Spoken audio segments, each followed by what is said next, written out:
அஸ்ஸலாமு அலைக்கும். Welcome to கைரோன்ஸ் கிச்சன். இன்றைக்கி நம்ம சேனலில் பீட்ரூட்டும் கொண்டக்கடலையும் சேர்த்து கட்லெட் செய்து காணிக்க போகிறேன் உங்களுக்கு. கட்லெட் செய்கிறதுக்கு ஒரு கப் கொண்டக்கடலையை ஒரு பவுலில் போட்டு தண்ணி ஊற்றி ஒரு லிட்டை போட்டு முதல் நாள் ராத்திரியே ஊற வச்சுட்டேன். மறுநாள் காலையில் ஒரு பெரிய பீட்ரூட் தோல் நீக்கி கட் பண்ணி குக்கரில் போட்டுட்டு ஊற வச்ச கொண்டக்கடலையும் சேர்த்துக்கலாம். இதோட சேர்த்து கொஞ்சமாக தண்ணி விட்டுக்கலாம். அளவு தண்ணி, அதாவது அரை டம்ளர் தண்ணி விட்டுருக்குறேன். விட்டுட்டு கல்லுப்பு அரை ஸ்பூன் போட்டு நல்லா மிக்ஸ் பண்ணி குக்கர் லிட்டு போட்டுடலாம்.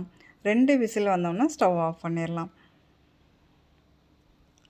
ஸ்டவ் ஆன் பண்ணி விசில் போட்டு 2 விசில் வந்தோன்னா ஸ்டவ் ஆஃப் பண்ணிவிட்டு ஆற விட்டு மிக்ஸி ஜாரில் வேக வச்ச கொண்டக்கடலையும் பீட்ரூட்டையும் போட்டு 1 இன்ச் அளவு இஞ்சி அதையும் கட் பண்ணி சேர்த்துட்டு 2 பச்சை மிளகாயும் போட்டு இதை அரைச்சி எடுத்துக்கலாம்.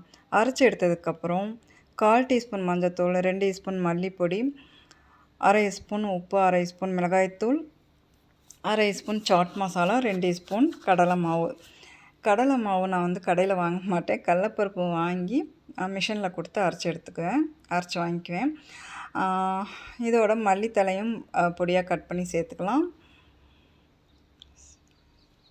சேர்த்துட்டு கடலை மாவை கொஞ்சமாக தண்ணி விட்டு அதையும் கரைச்சி எடுத்து வச்சுக்கலாம் தனியாக.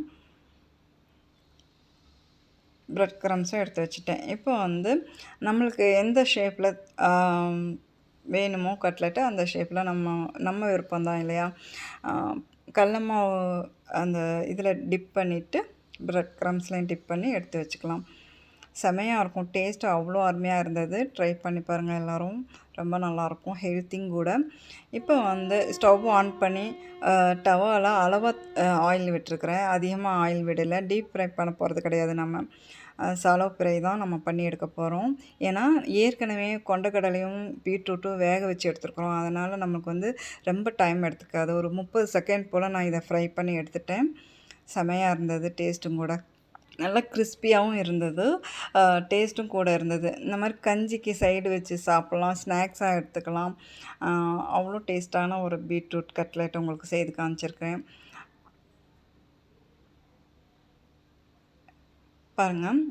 இப்போ பிச்சு காமிக்கிறேன் பாருங்கள். உள்ளே அவ்வளோ சாஃப்டாக இருக்குது, வெளியே கிறிஸ்பியாக இருக்குது. பிடிச்சிருந்தால் லைக் பண்ணுங்கள். இன்ஷா அல்லாஹ் அடுத்த வீடியோவில் பார்க்கலாம்.